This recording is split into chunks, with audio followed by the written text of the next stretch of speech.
Hello everybody. Today I'm going to read a story from Grimm's Complete Fairy Tales. I am going to read to you Cinderella.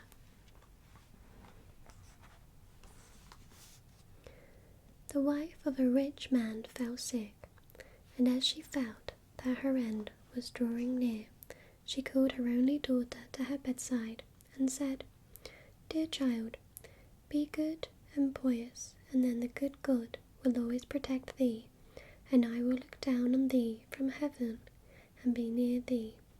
Thereupon she closed her eyes and departed. Every day the maiden went out to her mother's grave and wept, and she remained pious and good. When winter came, the snow spread a white sheet over the grave, and when the spring sun had drawn it off again, the man had taken another wife. The woman had brought 2 daughters into the house with her, who were beautiful and fair of face, but vile and black of heart. Now begun a bad time for the poor stepchild. "Is the stupid goose to sit in the parlour with us?" said they. "He who wants to eat bread must earn it. Out with the kitchen wench." They took her pretty clothes away from her, put an old grey bedgown on her, and gave her wooden shoes. "Just look at the proud princess, how decked out she is," they cried and laughed, and led her into the kitchen. There she had to go hard work, from morning till night, get up before daybreak, carry water, light fires, cook and wash. Beside this, the sisters did her every imaginable injury. They mocked her and emptied her peas and lentils into the ashes, so that she was forced to sit and pick them out again. In the evening, when she had worked till she was weary, she had no bed to go to, but had to sleep by the fireplace in the ashes. And as on that account she always looked dusty and dirty, they called her Cinderella. It happened that the father was once going to the fair, and he asked his 2 stepdaughters what he should bring back for them. "Beautiful dresses," said one. "Pearls and jewels," said the second. "And thou, Cinderella," said he, "what wilt thou have?" "Father, break off for me the first branch which knocks against your hat on your way home." So he brought beautiful princesses, pearls and jewels for his 2 stepdaughters, and on his way home, as he was riding through a green thicket, a hazel twig brushed against him and knocked off his hat. Then he broke off the branch and took it with him. When he reached home, he gave his stepdaughters the things they had wished for, and to Cinderella he gave the branch from the hazel bush. Cinderella thanked him, went to her mother's grave, and planted the branch on it, and wept so much that the tears fell down on it and watered it. It grew, however, and became a handsome tree. Thrice a day Cinderella went and sat beneath it, and wept and prayed, and a little white bird always came on the tree, and if Cinderella expressed a wish, the bird threw down to her what she had wished for. It happened, however, that the king appointed a festival which was to last 3 days, and to which all the beautiful young girls in the country were invited, in order that his son might choose himself a bride. When the 2 stepsisters heard that they too were to appear among the number, they were delighted, called Cinderella and said, "Comb our hair for us, brush our shoes, and fasten our buckles, for we are going to the festival at the king's palace." Cinderella obeyed, but wept, because she too would have liked to go with them to the dance, and begged her stepmother to allow her to do so. "Thou go, Cinderella," said she. "Thou art dusty and dirty, and wouldn't go to the festival. Thou hast no clothes and shoes, and yet wouldn't dance." As, however, Cinderella went on asking, the stepmother at last said, "I have emptied a dish of lentils into the ashes for thee. If thou hast picked them out again in 2 hours, thou shalt go with us." The maiden went through the back door into the garden and called, "You tame pigeons, you turtle doves, and all you birds beneath the sky, come and help me to pick the good into the pot, the bad into the crop." Then 2 white pigeons came in by the kitchen window, and afterwards the turtle doves, and at last all the birds beneath the sky, came whirring and crowding in, and alighted amongst the ashes. And the pigeons nodded with their heads and began to pick, pick, pick, and the rest began to also pick, pick, pick, pick, and gathered all the good grains into the dish. Hardly had 1 hour passed before they finished, and all flew out again. Then the girl took the dish to her stepmother, and was glad, and believed that now she would be allowed to go with them to the festival. But the stepmother said, "No, Cinderella, thou hast no clothes, and thou cannot dance, thou wouldst only be laughed at." And as Cinderella wept at this, the stepmother said, "If thou can't pick 2 dishes of lentils out of ashes for me in 1 hour, thou shalt go with us." And she thought to herself that she must certainly cannot do. When the stepmother had emptied the 2 dishes of lentils amongst the ashes, the maiden went through the back door into the garden and cried, "You tame pigeons, you turtle doves, and all you birds beneath the sky, come and help me to pick the good into the pot, the bad into the crop." The 2 white pigeons came in by the kitchen window, and afterwards the turtle doves, and at length all the birds beneath the sky came whirring and crowding in, and alighted amongst the ashes. And the doves nodded with their heads and began to pick, pick, pick, and the others began also pick, pick, pick, and gathered all the good seeds into the dishes, and before half an hour was over they had already finished, and all flew out again. Then the maiden carried the dishes to the stepmother, and was delighted, and believed that she might now go with them to the festival. But the stepmother said, "All this will not help thee. Thou goest not go with us, for thou hast no clothes, and cannot dance. We should be ashamed of thee." On this she turned her back on Cinderella, and hurried away with her 2 proud daughters. As no one was now at home, Cinderella went to her mother's grave beneath the hazel tree and cried, "Shiver and quiver, little tree, silver and gold thrown down on me." Then the bird threw a gold and silver dress down to her, and slippers embroidered with silk and silver she put on the dress withal.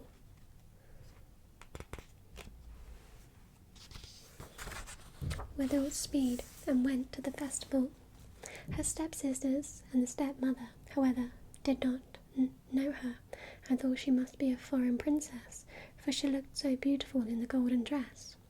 They never once thought of Cinderella, and believed that she was sitting at home in the dirt, picking lentils out of the ashes. The prince went to meet her, took her by the hand and danced with her. He would dance with no other maiden, and never left loose of her hand, and if anyone else came to invite her, he said, "This is my partner."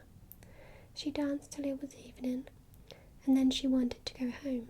But the king's son said, "I will go with thee and bear thee company," for he wished to see to whom the beautiful maiden belonged. She escaped from him, however, and sprang into the pigeon house. The king's son waited until her father came, and then he told him that the stranger maiden had leaped into the pigeon house. The old man thought, "Can it be Cinderella?" And they had to bring him an axe and a pickaxe, and he might hew the pigeon house to pieces, but no one was inside it. And when they got home, Cinderella lay in her dirty clothes among the ashes, and a dim little oil lamp was burning on the mantelpiece. For Cinderella had jumped quickly down from the back of the pigeon house, and had run to the little hazel tree, and there she had taken off her beautiful clothes and laid them on the grave, and the bird had taken them away again. And then she had placed herself in the kitchen amongst the ashes, in her grey gown. Next day, when the festival began afresh, and her parents and the stepsisters had gone once more, Cinderella went to the hazel tree and said, "Shiver and quiver, little tree, silver and gold throw down over me." Then the bird threw down a much more beautiful dress than on the preceding day, and when Cinderella appeared at the festival in this dress, everyone was astonished at her beauty. The king's son had waited until she came, and instantly took her by the hand and danced with no one but her. When others came and invited her, he said, "She is my partner." When evening came, she wished to leave, and the king's son followed her and wanted to see into which house she went. but she sprang away from him and into the garden behind the house. Therein stood a beautiful tall tree, on which hung the most magnificent pears. She clambered so nimbly between the branches like a squirrel that the king's son did not know where she was gone. He waited until her father came and said to him, "The stranger maiden has escaped from me, and I believe she has climbed up the pear tree." The father thought, "Can it be Cinderella?" and had an axe brought and cut the tree down, but no one was on it. And when they got into the kitchen, Cinderella lay there amongst the ashes as usual, for she had jumped down the other side of the tree, had taken the beautiful dress to the bird on the little hazel tree, and put on her grey gown. On the third day, when the parents and sisters had gone away, Cinderella went once more to her mother's grave and said to the little tree, "Shiver and quiver, little tree, silver and gold throw down over me." And now the bird threw down to her a dress which was more splendid and magnificent than any she had yet had, and the slippers were golden. And when she went to the festival in the dress, no one knew how to speak for astonishment. The king's son danced only with her, and if anyone invited her to dance, he said, "She is my partner." When evening came, Cinderella wished to leave, and the king's son was anxious to go with her, but she escaped from him so quickly that he could not follow her. The king's son had, however, used a stratagem, and had caused the whole staircase to be smeared with pitch, and there, when she ran down, had the maiden's left slipper remained sticking. The king's son picked it up, and it was small and dainty and all golden. Next morning he went with it the father and said to him, "No one shall be my wife, but she for whose foot fits in this golden slipper." Then were the two sisters glad, for they had pretty feet.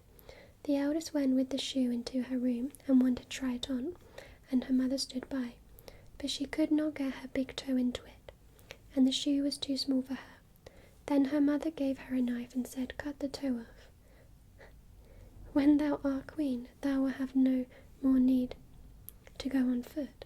The maiden cut the toe off, forced the foot into the shoe, swallowed the pain, and went out to the king's son. Then he took her on his horse as his bride and rode away with her. They were, however, obliged to pass the grave, and there on the hazel tree sat the two pigeons and cried, turn and peep, there's blood within the shoe. The shoe is too small for her. The true bride awaits for you." Then he looked at her foot and saw how the blood was streaming from it. He turned his horse around and took the false bride back home again, and said she is not the true one, and that the other sister was to put the shoe on. Then this one went into the chamber and got her toe safely into the shoe, but her heel was too large. So her mother gave her a knife and said, "Cut a bit of thy heel. When thou art queen, thou wilt have no more need to go on foot." Oh wow. The maiden cut a bit of her heel, forced her foot into the shoe, swallowed the pain, and went out to the king's son. He took her on his horse as his bride and rode away with her. But when they passed by the hazel tree, two little pigeons sat on it and cried, turn and peep, there's blood within the shoe. The shoe it is too small for her. The true bride awaits for you." He looked down at her foot and saw how the blood was running out of her shoe, and how it had stained her white stocking. Then he turned his horse and took the false bride home again. "This also is not the right one," said he. "Have you no other daughter?" "No," said the man. "There is still a little stunted kitchen wench, which my late wife left behind her, but she cannot possibly be the bride." The king's son said he was to send her up to him, but the mother answered, "Oh no, she is much too dirty. She cannot show herself." He absolutely insisted on it, and Cinderella had to be called. She first washed her hands and face clean, and then went and bowed down before the king's son, who gave her the golden shoe. Then she seated herself on a stool, drew her foot out of the heavy wooden shoe, and put it into the slipper, which fitted like a glove. And when she rose up and the king's son looked at her face, he recognized the beautiful maiden who had danced with him and cried, "That is the true bride." The stepmother and the two sisters were terrified and became pale with rage. He, however, took Cinderella on his horse and rode away with her. As they passed by the hazel tree, the two white doves cried, turn and peep, no blood is in the shoe. The shoe is not too small for her, the true bride rides with you." And when they had cried that, the two came flying down and placed themselves on Cinderella's shoulders, one on the right and one on the left, and remained sitting there. When the wedding with the king's son had to be celebrated, the two false sisters came and wanted to get into favour with Cinderella and share her good fortune. When the betrothed couple went to church, the elder was at the right side and the younger at the left, and the pigeons pecked out one eye of each of them. Afterwards, when they came back, the elder was at the left and the younger at the right, and then the pigeons pecked out the other each of each. And thus, for their wickedness and falsehood, they were punished with blindness as long as they lived. So that was Cinderella. I actually didn't realise that they cut off parts of their feet to try and fit in the slipper. That was interesting. But nonetheless, I hope you enjoyed this reading of Cinderella. Thank you so much. Take care. Bye-bye.